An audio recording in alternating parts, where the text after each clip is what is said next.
Selamat siang semuanya. Sebelumnya, terima kasih kepada Ibu Guru dan teman-teman yang sudah hadir dalam webinar kolaborasi dengan instruktur kali ini yang bertemakan suku Sunda.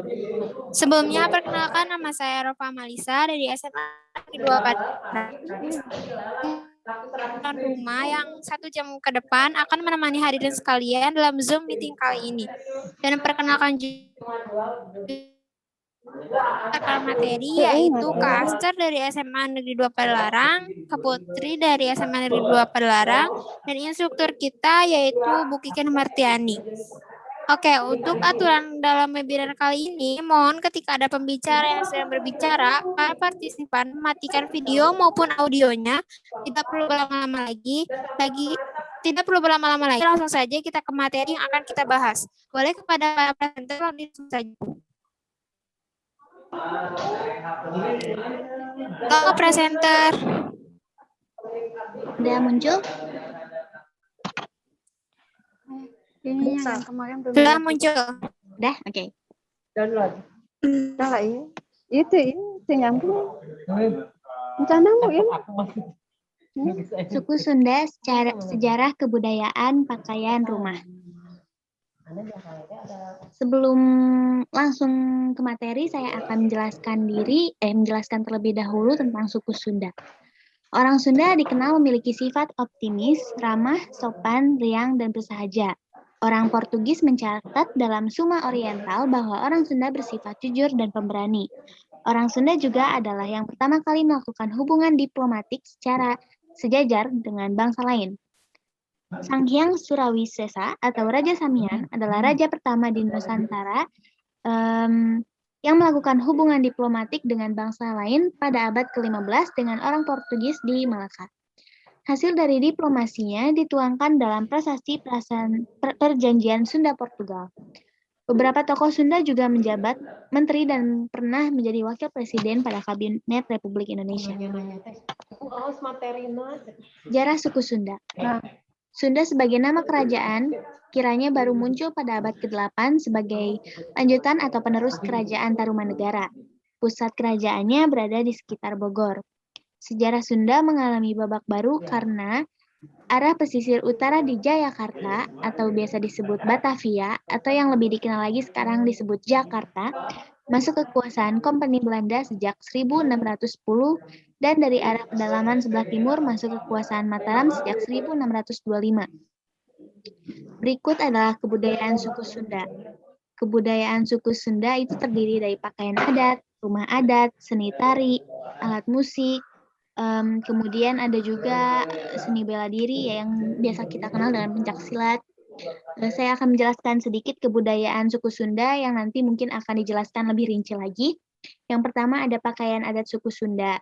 Dalam gaya berpakaian, masyarakat suku Sunda mengenal beberapa jenis baju adat yang didasarkan pada fungsi, umur, atau tingkatan sosial kemasyarakatan pemakaiannya.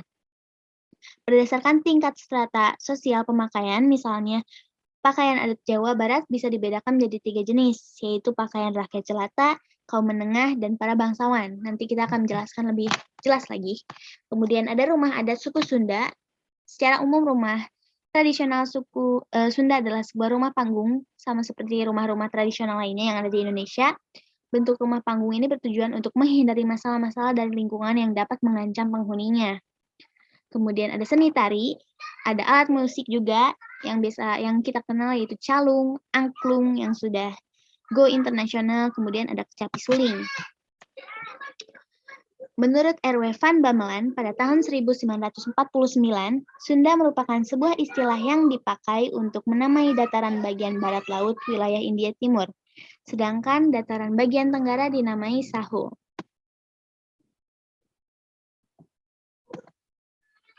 Kata Sunda artinya bagus, baik, putih, bersih. Cemerlang atau cemerlang, segala sesuatu yang mengandung unsur kebaikan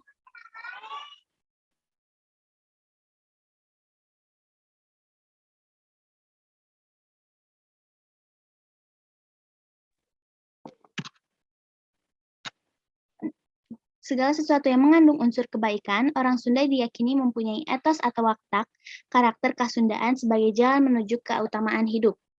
Watak atau karakter Sunda yang dimaksud ialah cager, bager, benar, singer, pinter. Yang seperti sudah dijelaskan tadi yaitu sehat, baik, benar, mawas diri, berani, dan cerdas. Karakter ini telah dijalankan oleh masyarakat Sunda sejak zaman Kerajaan Salakanagara, Kerajaan Tarumanegara, Kerajaan Sunda Galuh, Kerajaan Pajajaran, hingga sekarang. Namun, Sunda mulai digunakan oleh Raja Punawarman pada tahun 397 Masehi untuk menyebut ibu kota kerajaan Tarumanegara yang didirikannya, untuk mengembalikan pamor Tarumanegara yang semakin menurun pada tahun 670 Masehi. Tarusbawa, penguasa Tarumanegara yang ke-13, mengganti nama Tarumanegara menjadi Kerajaan Sunda. Kemudian peristiwa ini dijadikan alasan oleh Kerajaan Galuh untuk memisahkan negara dari kekuasaan Tarusbawa. Dalam posisi lemah dan ingin menghindari perang saudara, Tarusbawa menerima tuntutan Raja Galuh. Akhirnya, kawasan Tarumanegara dipecah menjadi dua kerajaan, yaitu Kerajaan Sunda dan Kerajaan Galuh, dengan Sungai Citarum sebagai batasnya.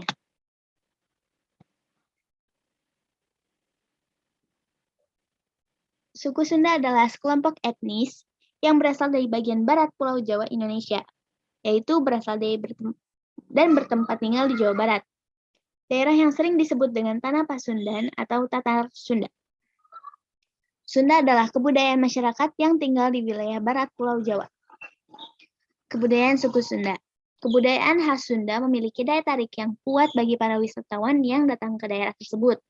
Beberapa kesenian dan kebudayaan yang ada di Jawa Barat diantaranya ada pakaian adat suku Sunda, kemudian ada rumah adat suku Sunda, ada seni tari suku Sunda. Pakaian adat suku Sunda. Dalam gaya berpakaian, masyarakat suku Sunda mengenal beberapa jenis baju adat yang didasarkan pada fungsi, umur, atau tingkat sosial kemasyarakatan. Pemakaiannya berdasarkan tingkat strata sosial pemakaian, misalnya pakaian adat Jawa Barat bisa dibedakan menjadi 3 jenis, yaitu pakaian rakyat jelata, kaum menengah, dan para bangsawan. Jadi sama seperti mungkin yang udah pernah belajar IPS pasti tahu tentang ini loh yang di India yang ada kayak kasta Brahmana, Waisa, dan lain sebagainya. Ternyata di Sunda juga ada ya, dan dibedakan oleh pakaian adatnya. Nah, pakaian adat suku Sunda, kaum jelata. Nah, untuk laki-laki, bagi rakyat jelata, laki-laki Sunda pada masa silam selalu mengenakan pakaian yang sangat sederhana. Mereka mengenakan celana komprang atau pangsi yang dilengkapi dengan sabuk kulit atau kain. Sebagai atasan, baju kampret atau baju salontren yang dilengkapi sarung poleng yang diselempangkan menyilang di bahu tak pernah lepas dalam menjalani keseharian. Kemudian untuk wanita, perlengkapan seperti sinjang kebat, yaitu kain batik panjang, serta beber, yaitu ikat pinggang, kamisol, yang biasa kita sebut kutang atau BH. Kemudian baju kebaya dan selendang batik adalah pilihan utama. Kemudian di sini juga ada pakaian adat untuk kaum menengah. Nah, untuk pakaian adat untuk kaum menengah itu seperti apa sih, Aster? Oke, aku jelasin sekarang ya. Nah, untuk laki-laki ada yang beda kelas, beda pula tampilannya. Untuk menengah dalam strata sosial, pemakaian pakaian adat Jawa Barat dikhususkan dengan tambahan beberapa pernik. Para pria selain akan memakai baju bedahan putih, kain kebal batik, alas kaki sendal tarumpah, sabuk atau bisa dibilang beber, dan ikat kepala. Mereka juga akan mengenakan arloji rantai emas yang digantungkan di saku baju sebagai kelengkapan berbusana. Untuk perempuan, kebaya beraneka warna sebagai atasan. Kain kebat batik beraneka corak sebagai bawahan, beber atau bisa dibilang ikat pinggang, selendang berwarna, alas kaki berupa selop atau kelom gelis, dan perhiasan berupa kalung, gelang, giwang, dan cincin yang terbuat dari perak atau emas. Dan pakaian adat untuk bangsawan untuk laki-laki, bagi para bangsawan atau menak, Pakaian yang dipakai adalah simbol keagungan. Oleh sebab itu, dari segi desain, pakaian ini terlihat sebagai pakaian adat Jawa Barat yang paling rumit dan estetik. Bagi para pria bangsawan, pakaian adat Sunda yang mereka kenakan terdiri dari jas tutup berbahan beludru hitam yang disulam benang emas menyusuri tepi, dan ujung lengan celana panjang dengan motif sama, kain dodot motif rengreng parang rusak, benten atau sabuk emas, bendo untuk tutup kepala, dan slop hitam sebagai alas kaki. Untuk wanita, pakaian adat Jawa Barat yang dikenakan kebaya beludur hitam bersulam benang emas, kain kebat motif rengreng, dan alas kaki berupa sepatu atau slop berbahan beludur hitam bersulam manik-manik.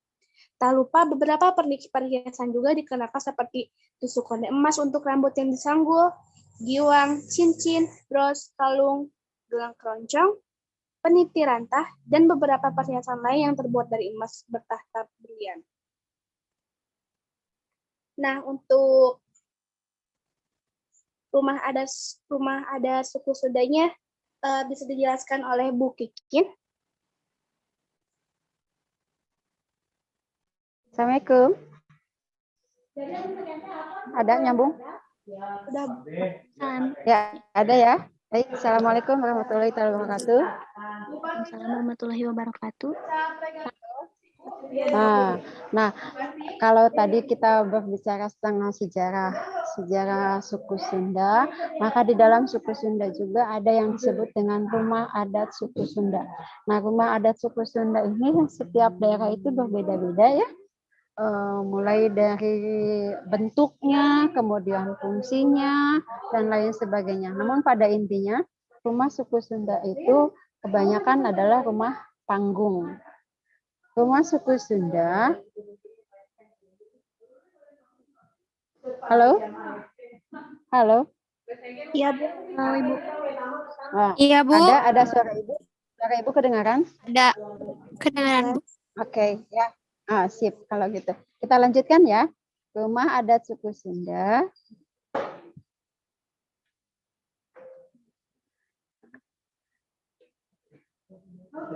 Nah, rumah suku adat Sunda ada yang disebut dengan jolopong, kemudian ada perahu kumurep, julang ngapak, badak heai. Badak heai itu kayak badak binatang ya.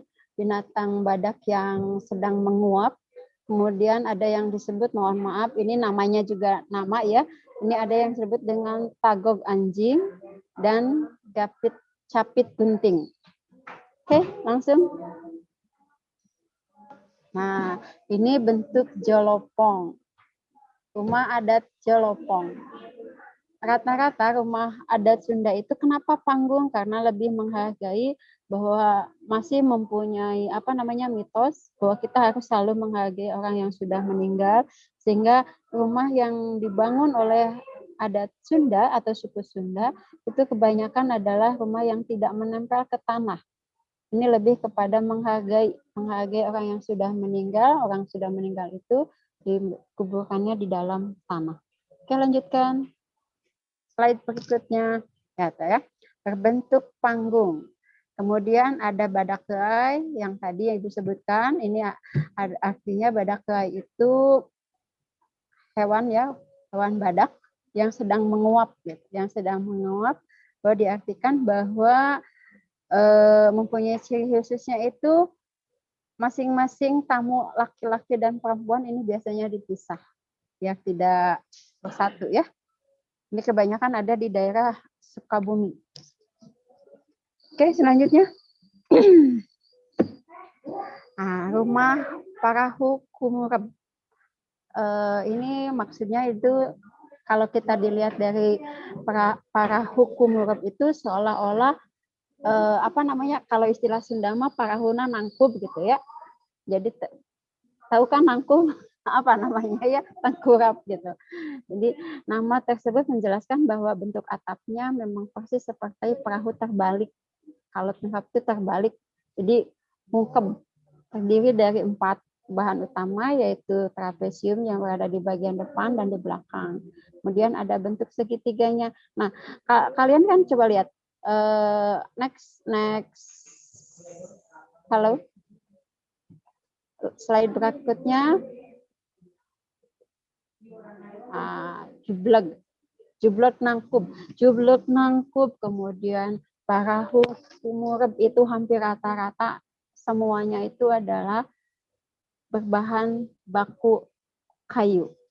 Dan ini masih ada di daerah Sumedang, daerah-daerah di perkotaan ini sudah sangat jarangnya rumah-rumah adat Sunda. Tapi kalau kita ke kampung-kampung itu insya Allah kita akan kayak ke Kampung Naga, kita bisa menemukan rumah adat Sunda. Kemudian ke Sumedang, ke pesisiran di Sukabumi. Sukabumi juga tidak di kotanya rumah-rumah adat Sunda mah.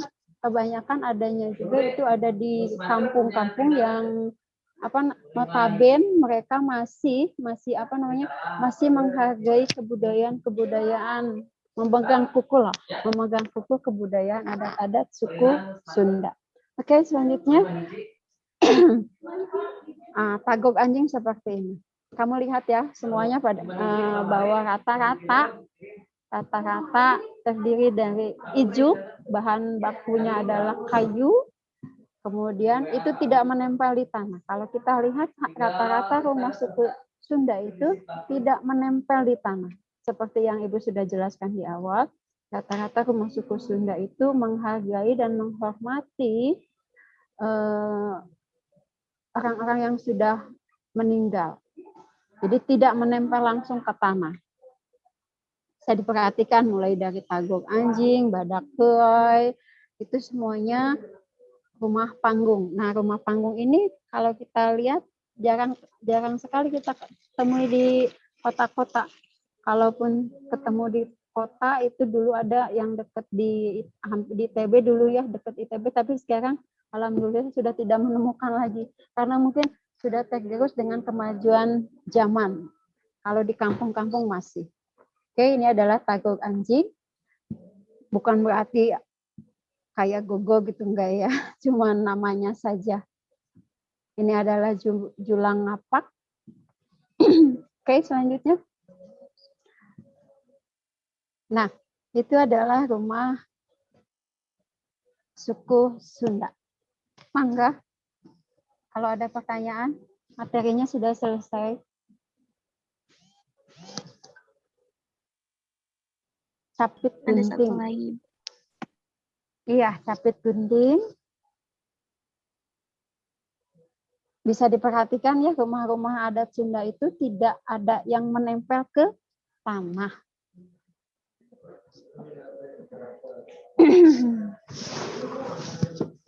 Oke.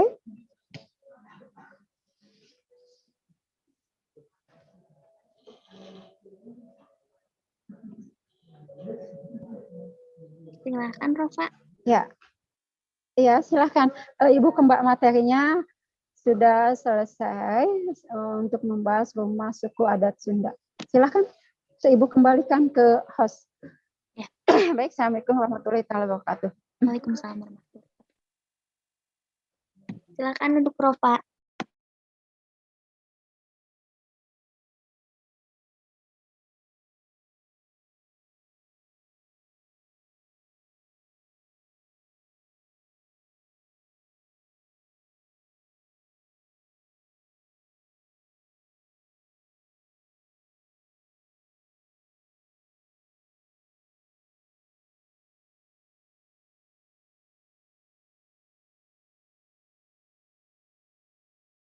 Baik, mungkin ada yang ingin bertanya soal materi yang tadi kita bahas. Mungkin hostnya sedang ada kendala sinyal.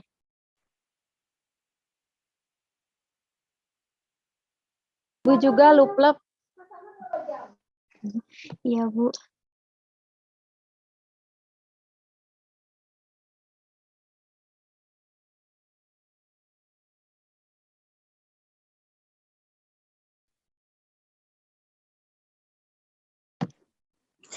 Ibu, aku mau nanya dong.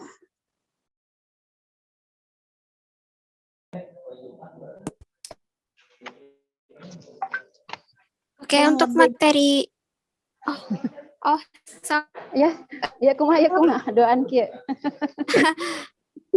Host dulu atau hostnya.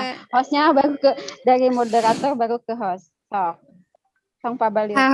Maaf, maaf tadi sinyalnya problem sedikit. Oke, untuk materi tadi, materinya banyak tahu ternyata itu rumah adat yang belum ketahui, dan tadi Ropa ketahui baru tadi dari materi yang disampaikan. Oke, dari materi kali ini Teh Aster mau tanya. Oke, silakan Teh. Oke, Ibu, jadi gini, apa sih yang ngebedain suku Sunda sama suku yang lainnya gitu? Ya, baik ya. Suku Sunda dengan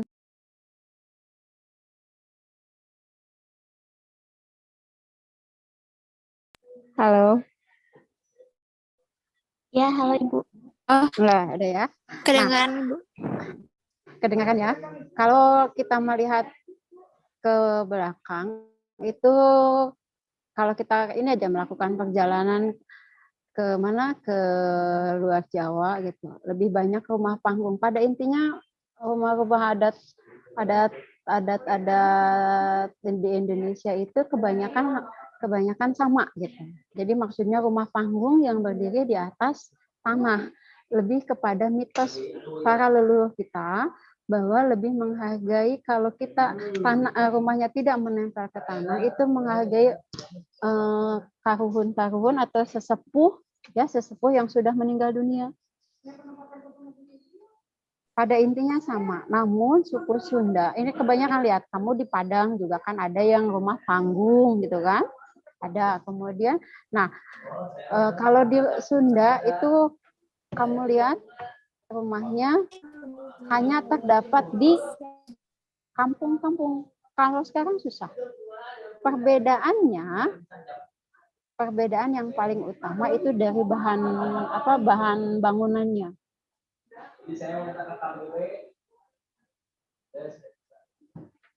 Kemudian juga kalau kita lihat masing-masing daerah, rata-rata itu ada rumahnya itu adalah rumah panggung. Jawa panggung. Di Jakarta kan masih berhubungan ya, Batavia, itu ada rumah panggung. Nah, dan kalau sekarang sangat-sangat jarang ditemukan. Lebih banyak di suku Sunda yang banyak ditemukan. Kalau di kita di Jawa Barat itu ada di Kampung Naga, Sukabumi banyak rumah panggung. Kemudian di Sumedang rumah panggung banyak. Oke, cukup paham ya? Oh iya, baik. Terima kasih. Bagaimana Teh Aster, sudah terjawab? Sudah, terima kasih. Ada yang mau? Oke. Ada yang mau ditanyain lagi nggak? Teh Putri barangkali, atau Teh Aster mau tanya lagi juga? Mungkin untuk absensi. Ya, tambahan aja di sini kan ada ya disebutkan suku Sunda itu namanya doang, hanya kelompok etnis yang berasal dari bagian barat Pulau Jawa di Indonesia. Jadi ada di daerah Sunda gitu. Makanya disebutnya dengan Tatar Sunda, Pasundan atau Tanah Pasundan.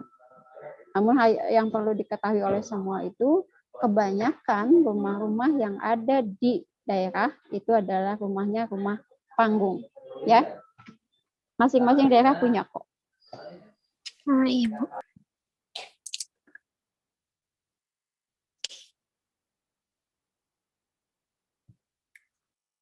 Mungkin cukup sekian. Ada ya kesimpulannya? Mau ada yang ditarik lagi kesimpulan? Sudah cukup. Kesimpulannya bahwa kesimpulan dari materi ini, karena yang dibahasnya adalah kita kebudayaan suku Sunda, maka kebudayaan suku Sunda yang ada itu harus selalu dilestarikan oleh diri kita, ya. Meskipun memang jarang kita menemukan di perkotaan, seni Sunda kita bisa temukan lagi, kebudayaan Sunda kita bisa temukan di Mang Ujo, tahu kan ya, ada angklung gitu, banyak dikenal. Jangan sampai suku Sunda sendiri tidak tahu kebudayaannya sendiri, lebih mengenal kepada kebudayaan-kebudayaan yang ada di luar suku Sunda. Oke, itu saja mungkin tambahannya. Oke, materi kami sangat menarik dan menambah. Oh ya, untuk absen, ya di ruang chat, ya Ibu, teman-teman sekalian, silakan boleh diisi. Oke, mungkin untuk Zoom dan waktunya juga sudah mau habis. Dicukupkan sekian. Mohon maaf bila ada salah. Saya selaku host menutup webinar kali. Sekian. Terima kasih. Assalamualaikum warahmatullahi wabarakatuh. Waalaikumsalam warahmatullahi wabarakatuh.